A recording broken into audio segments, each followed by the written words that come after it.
What a 41 days it has been, especially for government employees working for no pay.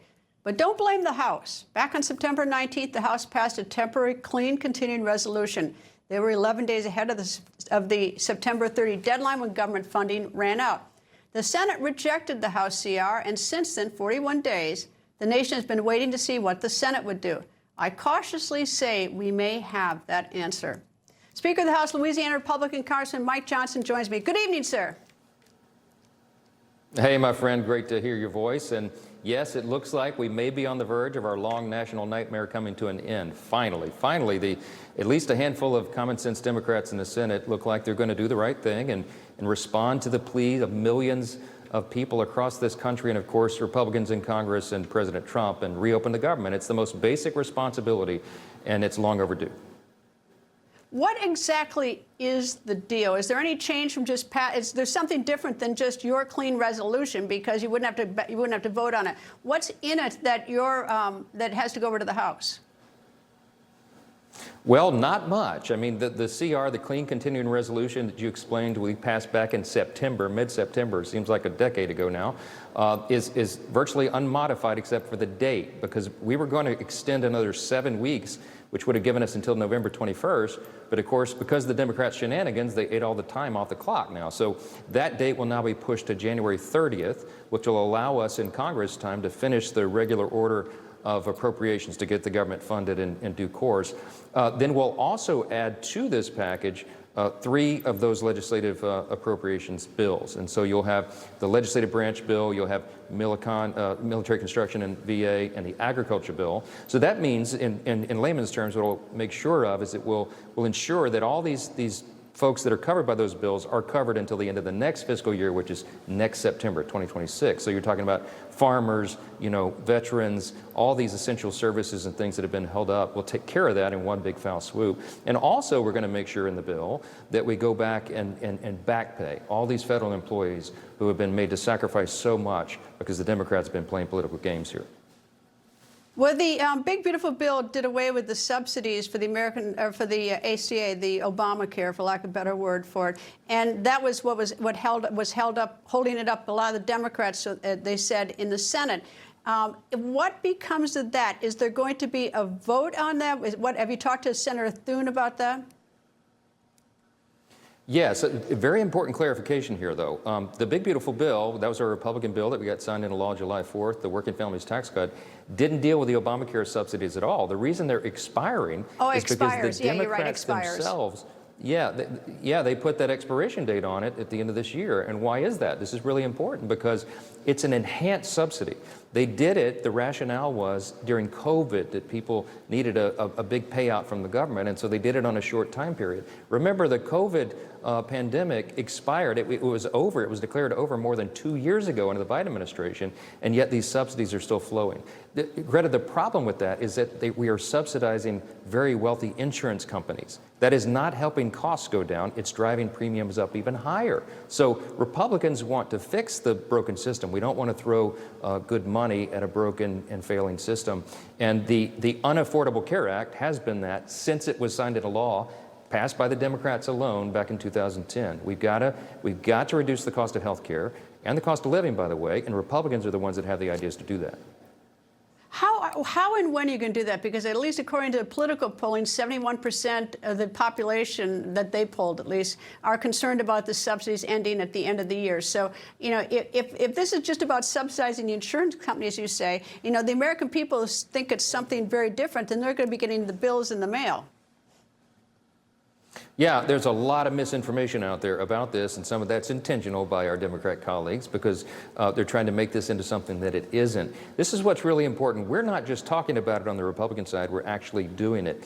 In the Working Families Tax Cut, in the big beautiful bill, the version that passed the House, we had a provision in the bill called the cost sharing reduction provisions, and that would have driven down premiums on average by 12.7% for every person who has insurance.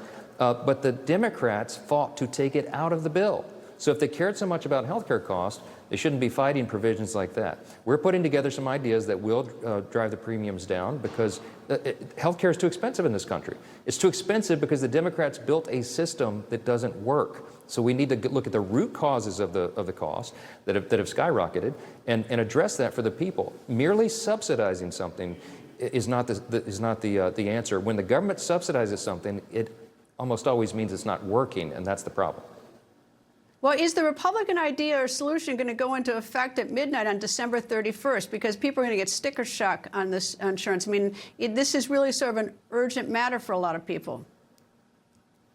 Yeah, it's an urgent matter for us, and it has been, which is why we put it into the bill that we passed in the early summer, and the Democrats fought to take it out. So we're reintroducing some of these ideas. There's a lot of ideas on how to drive the cost down, and we have November and December to work on that. We're going to have to get a bipartisan consensus on some of this, and so we'll be presenting our ideas and putting them on the table. The Democrats, this is very important to point out, they don't have any reform ideas at all. Their argument is they want a completely unreformed continuation. They would do it permanently, most of them, on government just subsidizing the insurance companies. And that is not the solution. And we're going to be educating the population and along the way as we do this and come up with reforms that will actually solve the problem and not make it worse. President Trump has posted today that he wants to see $10,000 bonus to those air traffic controllers who did show up for work without getting paid. Is that something that we can accommodate? Can that get done? Because, I mean, these people actually were pretty good sports. I mean, they've put up with a lot in the last 41 days.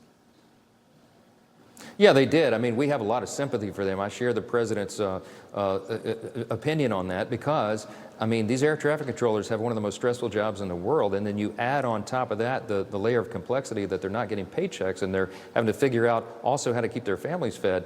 I mean, we're asking them to do something that's almost inhuman. The president wants to reward their sacrifices, and I like the idea. Of course, it'll require an act of Congress, I'm sure, to have those bonus payments go out. But it's something we have to look at very closely. But it's not just air traffic controllers, of course. We've had Border Patrol agents and TSA officials, and, you know, you have the troops got paid because the president and the administration bent over backwards to find the funds. But those funds were running out, and this got very, very serious. So those who sacrifice so much to keep the rest of us safe, whether with air travel or in our national defense, have to be prioritized, and I think you hear that reflected in the president's idea there. Well, there's something a little bit, you know, unseemly of the fact that, you know, these people have really had to suffer, whether it's the people you've identified beyond the air traffic controllers. I mean, they've really suffered. Meanwhile, the people that are supposed to do the job of funding the government by September 30th, and I applaud the House of Representatives for doing that, that's sort of their job. And they didn't do their job, and so these people have to take it on the chin. Exactly. I mean, and worse than that, they said the quiet parts out loud. There were so many Democrats, I could begin to name them, a long list, Senate and House Democrats, who said the quiet parts out loud and said, well, this is our leverage. I mean, the pain of the American people was their leverage. For what? For what? What did they get out of this? It was to give themselves political cover. And I explain this in my press conferences every day of the shutdown. The simple truth is a painful one. The fact is that Chuck Schumer and Hakeem Jeffries, who are the two leaders in both chambers of Congress on the Democrat side, are both from New York. And they saw the rise of the Marxists in New York City and the election of Mondami as mayor.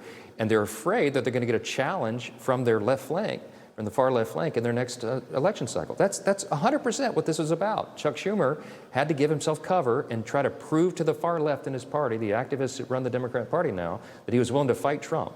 Over what? And they used the American people's pain to accomplish that goal. In the end, I think it blew up in his face. I don't think it's going to work. I think it had the opposite effect. And now they're having all sorts of strife inside their own tent now because they disagree.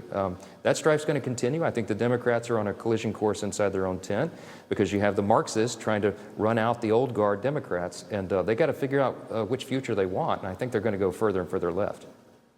Well, it does look like they might be imploding because a number of Democrats are now calling for Schumer's head because he let his caucus, sort of dissolve, and a number of Democrats voted with the Republicans. But let's hope Mother Nature doesn't interfere and cause a bad snowstorm so you can't get your people back this week to vote because, you know, we'd like to see the government funded again. Speaker Johnson, nice to see you. Thank you, sir.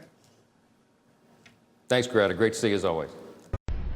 People think news just happens. It doesn't. It happens because there's someone there to capture the moment, to explain it and share it. That's my job. I go where news breaks and give you the facts. Join me for The Record on Newsmax.